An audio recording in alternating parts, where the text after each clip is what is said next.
Wassalamualaikum warahmatullahi wabarakatuh. Silahkan kalian buka buku pelajaran 1, materi sikap bersyukur. Kita akan belajar bersama Ibu Anissa Yuniabukti. Baik, pelajaran 1, sikap bersyukur.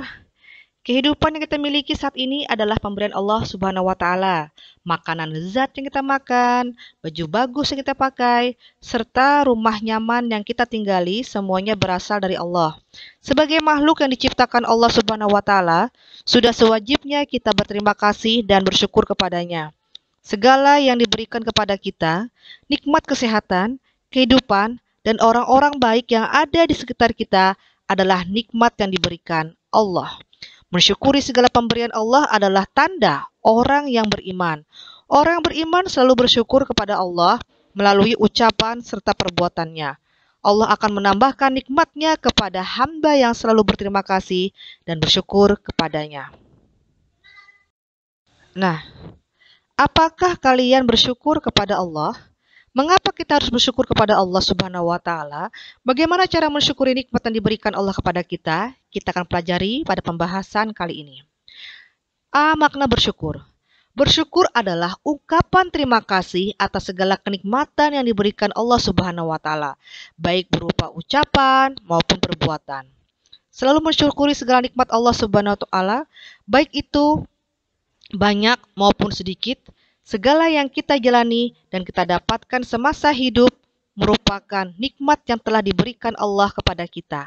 Kesehatan badan, kesehatan pikiran dan jiwa, keimanan, kekayaan harta, kecerdasan, dan lain sebagainya.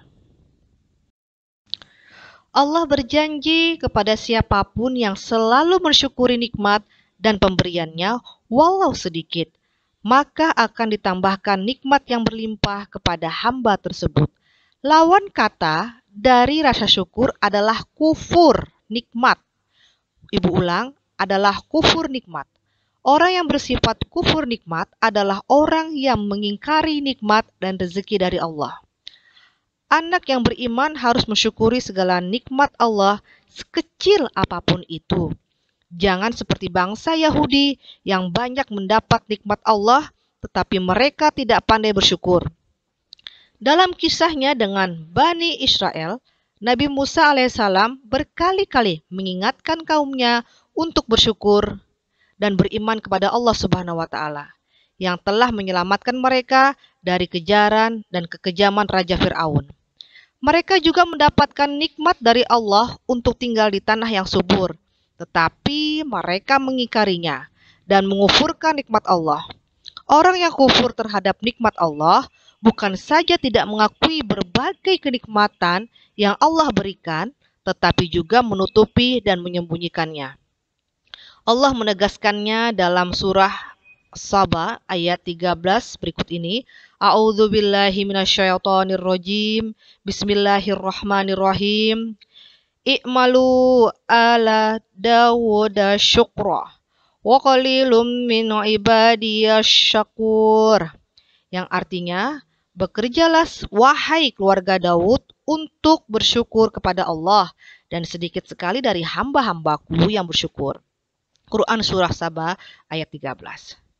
Menurut pendapat Imam Ghazali, syukur mencakup 3 perkara sebagai berikut. Yang pertama, pengetahuan tentang nikmat, bahwa semua nikmat adalah berasal dari Allah Subhanahu wa Ta'ala. Yang kedua, jiwa yang selalu senang dan mencintai Allah dengan selalu melaksanakan perintahnya dan menjauhi larangannya. Yang ketiga, menghindari perbuatan maksiat yang dilarang Allah Subhanahu wa Ta'ala. Selanjutnya, manfaat dan keutamaan bersyukur. Sebagai manusia, sudah menjadi kewajiban kita untuk selalu bersyukur kepada Allah Subhanahu wa Ta'ala, yakni berterima kasih atas segala nikmat yang telah kita peroleh. Dengan memperbanyak rasa syukur, maka kenikmatan dan pahala akan berlipat ganda. Berikut beberapa keutamaan dan manfaat dari bersyukur. Keutamaan dari orang bersyukur adalah sebagai berikut. Menjadi lebih produktif dalam kesehariannya, pandai dalam memanfaatkan peluang yang ada, selalu terlihat bahagia dan optimis, mendapatkan manfaat yang kembali pada dirinya sendiri, menghilangkan kesusahan dalam hidupnya, mendatangkan banyak rezeki, menambah nikmat yang diberikan Allah Subhanahu wa Ta'ala, mengantar kita menuju ke surga. Kemudian, manfaat yang diperoleh dari kebiasaan bersyukur adalah mendapat meningkatkan kesejahteraan diri, mudah menerima semua kehendak Allah, dapat menumbuhkan sikap dermawan dalam diri, merasa nikmat pemberian Allah selalu ada, menjadi lebih optimis dalam menjalani hidup, serta hati dan jiwa menjadi lebih tentram. Bersyukur menurut Islam bisa dilakukan dengan perbuatan, lisan, maupun hati. Ada beberapa cara yang dapat kita lakukan untuk mengungkapkan rasa syukur. Beberapa cara tersebut adalah sebagai berikut. Yang pertama, syukur bil lisan. Syukur yang dilakukan dengan mengucap pujian atau kalimat thayyibah saat berterima kasih kepada Allah atas nikmat yang diberikannya. Kalimat yang biasa diucapkan adalah Alhamdulillah, segala puji bagi Allah, atau wasyukurillah, dan segala sebentuk syukur milik Allah. Yang kedua adalah syukur bir arkan. Syukur yang dimaksud adalah syukur dengan anggota badan, yaitu berupa amalan kebajikan melalui perbuatan baik seperti rajin beribadah dan menggunakan anggota tubuh untuk hal-hal baik saja. Menggunakan tangan untuk membantu orang lain, mulutnya untuk mengucap fakta serta perkataan baik, dan matanya untuk melihat hal-hal yang baik saja.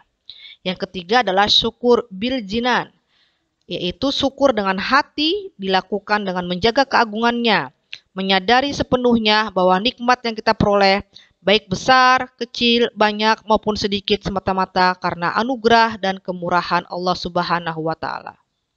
Selanjutnya adalah menjaga nikmat dari kerusakan. Ketika kita mendapatkan nikmat dan karunia dari Allah Subhanahu wa Ta'ala, manfaatkan dan pergunakan nikmat tersebut dengan sebaik-baiknya. Usahakan untuk selalu menjaga nikmat yang diberikannya dari kerusakan. Misalnya, ketika Allah menganugerahkan nikmat kesehatan,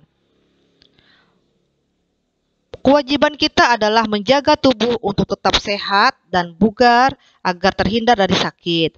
Begitu juga dengan nikmat keimanan yang diberikan Allah, kita harus senantiasa memupuk iman dan Islam dengan sholat, membaca Al-Quran, menghadiri majelis taklim, berzikir, dan rajin berdoa.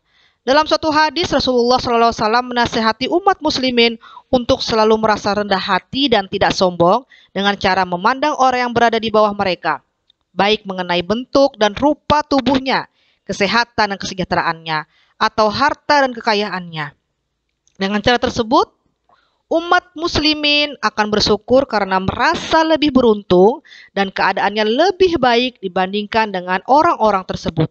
Sebaliknya, Rasulullah SAW melarang kaum muslimin untuk memandang orang yang di atas mereka, sebab hal tersebut dapat menimbulkan rasa kecil hati dan rendah diri ya maksud ibu. Dia akan merasa kecewa dan mulai berprasangka buruk kepada Allah Subhanahu wa Ta'ala karena tidak memperhatikan keadaan dirinya atau pilih kasih dalam pemberian nikmat.